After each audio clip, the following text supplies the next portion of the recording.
Hi hello எல்லாம் எப்படி இருக்கீங்க? நோம்பிலாம் ஓடியே போயிடுச்சு. நேற்று வந்து முத்து சோளம் வெட்டினாங்க. சரி ஒரு அரைவேல் இருக்கும் வெட்டினேன். எங்கள் வீட்டில் வந்து கடலக்காடெல்லாம் பில்லு மீறுது களை வெட்டு அப்படின்ட்டாங்க. கடல செடி பரவலாக தான் இருக்குது. சரின்ட்டு மாட்டெலாம் பிடிச்சிட்டு வந்து காட்டில் கட்டிட்டு களை வெட்டிகிட்டு இருக்காங்க. கடல கொஞ்சம் பரவலாக தான் முளைச்சிருக்கு. அப்படியே நல்லா மண்ணெணிச்சி வெட்டி விட்டோம்னா நம்ம கடல போட்ட நாள்லேருந்து 120ஆம் நாள் நம்ம பிடுங்கிடலாம். அது வரையும் நல்லா பராமரிப்பு பண்ணணும். 2 களை வெட்டணும்.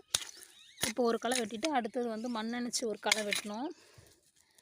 அப்போ தான் நல்லா கடல இறங்கி விழுது இறங்கும்போது அப்போது ஒரு களை வெட்டினோம்னா நல்லா கடல இறங்கி நல்லா நம்மளுக்கு கொஞ்சம் லாபம் கிடைக்கும். இன்றைக்கி தான் வந்து ஆரம்பிச்சிருக்கேன். ஆள் கிடச்சிதுன்னா ஒரு 3-4 நாளில் வெட்டிடலாம். ஆள் கிடைக்கலனா எப்படி வெட்ட போகிறோம்னு தெரியல. ஓகேங்க, பாய்.